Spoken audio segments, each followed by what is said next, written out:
السلام علیکم ورحمۃ اللہ وبرکاتہ۔ اس ویڈیو میں ہم منہاج العربیہ کے چوتھے سبق کا دوسرا حصہ دیکھیں گے۔ آپ جیسا کہ دیکھ سکتے ہیں لکھا ہے اوپر پڑھو اور لکھو۔ تو یہاں پر آپ جتنے بھی الفاظ دیکھ رہے ہیں ان میں سے کسی کے بھی شروع میں ال نہیں لگا، یعنی الف لام نہیں لگا ہے۔ یہ تمام الفاظ نکرہ کہلائیں گے۔ عربی گرامر کے حساب سے یہ تمام الفاظ نکرہ ہیں، اور جو بھی لفظ نکرہ ہوتا ہے عربی میں اس کے آخر میں تنوین آتی ہے، یعنی دو زبر دو زیر یا دو پیش آئے گا۔ عام حالتوں میں جب کوئی بھی لفظ اکیلا لکھا جائے تو اس پر دو پیش ہی آتا ہے، دو زبر یا دو زیر نہیں آتا۔ دو زبر یا دو زیر جب ہی آتا ہے جب اس کی کوئی وجہ ہوتی ہے، ورنہ عام حالتوں میں دو پیش ہی استعمال کرتے ہیں اگر کوئی بھی لفظ نکرہ ہے، یعنی اس سے پہلے اگر ال نہیں لگا ہے۔ تو یہاں پر آپ جیسے کہ دیکھیں، سب سے پہلے لفظ دیکھیں آپ، قرآن لکھا ہے، یہاں پر زبر زیر پیش نہیں لگا ہے۔ تو ایک طریقے سے آپ اس کی مشق بھی کر رہے ہیں کہ بغیر زبر زیر پیش کے کس طریقے سے عربی میں پڑھا جائے گا۔ تو یہاں پر لکھا ہے قرآن، تو اس کے آخر میں آپ کو دو پیش لگا کے پڑھنا ہے، یعنی تنوین لگا دیں گے آپ، اور تنوین اس لیے لگے گی کیونکہ اس سے پہلے ال نہیں لگا ہے۔ تو جہاں پر ال نہیں ہوگا وہاں تنوین لگانا ہے، اور جہاں پر تنوین نہیں ہوگی وہاں پر آپ کو ال لگانا ہے۔ پڑھتے جائیں اور ساتھ ساتھ اس کا ترجمہ بھی دیکھتے جائیں۔ اور ایک کام اور آپ اس میں کریں گے کہ جتنے بھی الفاظ آپ یہاں دیکھ رہے ہیں ان میں کسی میں بھی ال نہیں لگا ہے، سب میں آپ کو ال لگا کے بھی پڑھنا ہے۔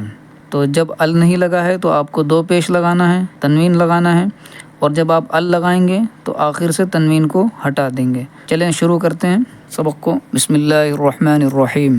سب سے پہلا لفظ دیکھیں، یہاں پر لکھا ہے قرآن، تو ابھی یہ نکرہ ہے، یعنی اس کے اوپر دو پیش لگا ہے، تو اس کا ترجمہ ہوگا ایک قرآن یا کوئی قرآن۔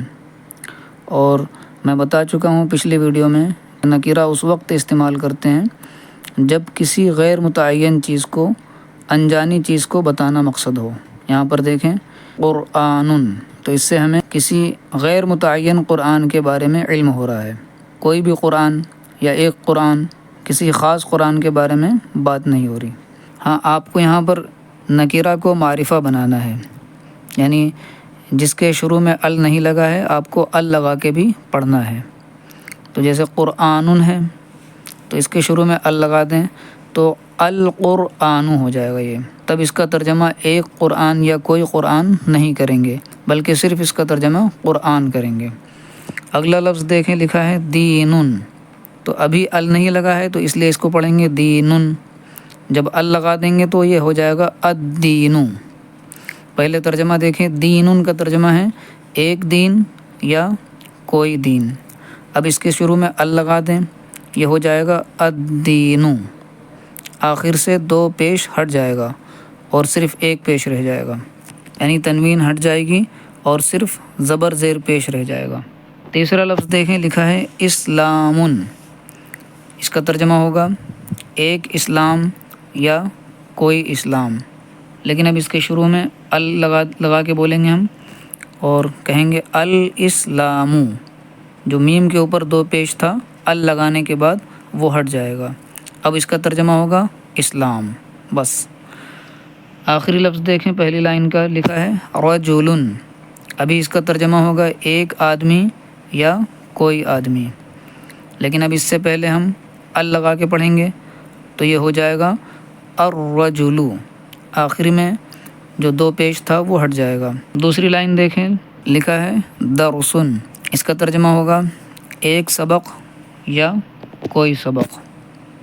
اب اس کے شروع میں ال لگا کے بولیں گے تو یہ ہو جائے گا الدرس، سین کے اوپر دو پیش ہٹ جائے گا، یعنی تنوین ہٹ جائے گی اور ایک پیش رہ جائے گا ال لگانے کی وجہ سے۔ دوسرا لفظ دیکھیں، لکھا ہے عربی، اس کا ترجمہ ہوگا ایک عربی یا کوئی عربی۔ اب اس کے شروع میں ال لگا کے بولیں تو یہ ہو جائے گا العربی، آخر میں تنوین ہٹ جائے گی ال لگانے کی وجہ سے۔ اس کے آگے دیکھیں، لکھا ہے جمل، اس کا ترجمہ ہوگا ایک اونٹ یا کوئی اونٹ۔ اب اس کے شروع میں آپ ال لگا دیں الجمل۔ اس کے آگے دیکھیں، لکھا ہے حمار، اس کا ترجمہ ہوگا ایک گدھا یا کوئی گدھا. اب اس کے شروع میں ال لگا کے بولیں الحمار، تو اب ترجمہ ہو جائے گا گدھا. تیسری لائن دیکھیں، سب سے پہلا لفظ لکھا ہے کلبن، اس کا ترجمہ ہوگا ایک کتا یا کوئی کتا. اب اس کے شروع میں ال لگا دیں تو یہ ہو جائے گا الکلبو، جو آخر میں دو پیش تھا یعنی تنوین تھی وہ ہٹ جائے گی اور صرف ایک پیش رہ جائے گا، اور اب اس کا ترجمہ ہو جائے گا کتا. اس کے آگے دیکھیں دوسرا لفظ لکھا ہے تیسری لائن کا قردن، دال کے اوپر دو پیش ہے، اس کا ترجمہ ہوگا ایک بندر یا کوئی بندر. اب اس کے شروع میں ال لگا دیں تو یہ ہو جائے گا القردو، تب اس کا ترجمہ ہو جائے گا بندر. اس کے آگے دیکھیں لکھا ہے فرسن، سین کے اوپر دو پیش ہے یعنی تنوین ہے اور یہ نکرہ ہے. ابھی اس کا ترجمہ ہوگا ایک گھوڑا یا کوئی گھوڑا. اب اس کے شروع میں ال لگا دیں اور اس کو معرفہ بنا دیں الفرسو، تو اس کے آخر سے تنوین ہٹ جائے گی یعنی دو پیش ہٹ جائے گا اور صرف ایک پیش رہ جائے گا، اور اب اس کا ترجمہ ہو جائے گا گھوڑا. اس کے آگے دیکھیں لکھا ہے ولدن، ابھی اس کا ترجمہ ہے ایک لڑکا یا کوئی لڑکا، کیونکہ یہ نکرہ ہے. نکرہ اس کو کہتے ہیں جیسا کہ میں نے پچھلی ویڈیو میں بتایا تھا جس کے آخر میں تنوین ہو، دو زبر دو زیر دو پیش ہو، اس کو نکرہ کہا جاتا ہے. اور اب ہم اس کو معرفہ بنائیں گے یعنی اس سے پہلے ال لگا دیں گے تو یہ ہو جائے گا الولدو، آخر میں جو دال کے اوپر دو پیش تھا یعنی تنوین تھی وہ ہٹ جائے گی، اور اب اس کا ترجمہ ہو جائے گا صرف لڑکا، ایک لڑکا یا کوئی لڑکا اب نہیں کہیں گے ال لگانے کے بعد. اب نیچے دیکھیں، یہ جو چار لائنیں آپ دیکھ رہے ہیں ان میں صرف آپ کو ترجمہ دیکھنا ہے، ال لگانے کے بعد کس طریقے سے پڑھنا ہے اس کا دھیان رکھیں گے، اور بغیر ال کے کس طریقے سے پڑھنا ہے اس کا بھی دھیان رکھیں گے، اور بس صرف آپ ترجمہ دیکھتے چلے جائیں اس کا. سب سے پہلا لفظ دیکھیں اس لائن کا، لکھا ہے الدرسو، اس کا ترجمہ ہوگا سبق، کیونکہ یہاں درس سے پہلے ال لگا ہے، ال لگنے کی وجہ سے یہ معرفہ ہو گیا. معرفہ یعنی کسی خاص چیز کو بتانے کے لیے آتا ہے، جس کے پہلے ال لگا ہو وہ کسی متعین اور کسی جانی بوجھی چیز کو بتاتا ہے وہ لفظ. دوسرا لفظ دیکھیں لکھا ہے اسلامن، یہ نکرہ ہے یعنی اس سے پہلے ال نہیں لگا ہے، تو اس کے آخر میں دو پیش آئے گا یعنی تنوین آئے گی، اور اس کا ترجمہ ہوگا ایک اسلام یا کوئی اسلام. اس کے آگے دیکھیں لفظ لکھا ہے دینن، یہ لفظ بھی نکرہ ہے یعنی اس کے آخر میں تنوین آئے گی، اس کے شروع میں ال نہیں لگا ہے، اس کے آخر میں تنوین یعنی دو پیش آئے گا، اور اس کا ترجمہ ہوگا ایک دین یا کوئی دین. اس کے آگے دیکھیں لکھا ہے رجلن، یہ لفظ بھی نکرہ ہے، اس کے آخر میں بھی تنوین آئے گی یعنی دو پیش آئے گا لام کے اوپر، اور اس کا ترجمہ ہوگا ایک آدمی یا کوئی آدمی.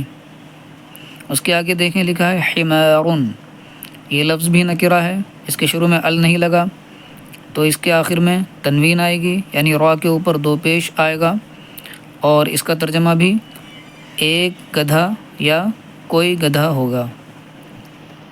اس کے آگے دیکھیں لکھا ہے الفرسو، یہ لفظ معرفہ ہے کیونکہ اس کے شروع میں ال لگا ہے، اور جس لفظ کے شروع میں ال لگا ہو وہ معرفہ ہو جاتا ہے یعنی کسی متعین چیز کو بتانے کے لیے وہ استعمال کیا جاتا ہے. تو یہاں پر فرسن سے پہلے ال لگ گیا تو یہ کسی خاص گھوڑے کے بارے میں ہے، الفرسو کسی متعین گھوڑے کے بارے میں ہے، اس لیے اس کا ترجمہ ایک گھوڑا یا کوئی گھوڑا نہیں کریں گے بلکہ صرف گھوڑا ترجمہ کریں گے اس کا. دوسری لائن دیکھیں، یہاں پر لکھا ہے جملن، یہ بھی نکرہ ہے، اس کے آخر میں تنوین آئے گی یعنی دو پیش آئے گا، اور اس کا ترجمہ ہوگا ایک اونٹ یا کوئی اونٹ. آگے دیکھیں دوسرا لفظ ہے دوسری لائن کا الکلبو، ترجمہ ہوگا کتا. اس کے آگے ہے البیتو، ترجمہ ہوگا گھر. اس کے آگے دیکھیں القرآن، قرآن. اس کے آگے ہے رسول، ایک رسول یا کوئی رسول. رسول کا ترجمہ پیغمبر بھی آپ کر سکتے ہیں، رسول کا ترجمہ رسول بھی کر سکتے ہیں، یہ خود عربی کا لفظ ہے. پیغمبر، سندیش واہک، میسنجر. اس کے آگے دیکھیں دوسری لائن کا آخری لفظ اسلام، ایک اسلام یا کوئی اسلام. یہاں پر آپ کو زبر زیر پیش کا دھیان رکھنا ہے کہ جب کسی بھی لفظ کے شروع میں ال لگے گا تو آخر میں دو پیش نہیں آئے گا بلکہ صرف ایک پیش استعمال کریں گے، اور جب کسی لفظ کے شروع میں ال نہیں لگے گا تب آخر میں دو پیش کا استعمال کیا جائے گا. تیسری لائن میں آ جائیں، لکھا ہے پہلا لفظ العرب، ال لگا ہے اس لیے آخر میں دو پیش نہیں آئے گا، تنوین نہیں آئے گی. دو زبر دو زیر دو پیش کو تنوین کہتے ہیں. اس کا ترجمہ ہوگا عرب. اس کے آگے لکھا ہے عربیٌ، اس کا ترجمہ ہوگا ایک عربی یا کوئی عربی. اس کے آگے لکھا ہے الجنت، ترجمہ ہوگا جنت. اس کے آگے دیکھیں العلم، ترجمہ ہوگا علم، جانکاری. اس کے آگے لکھا ہے قردٌ.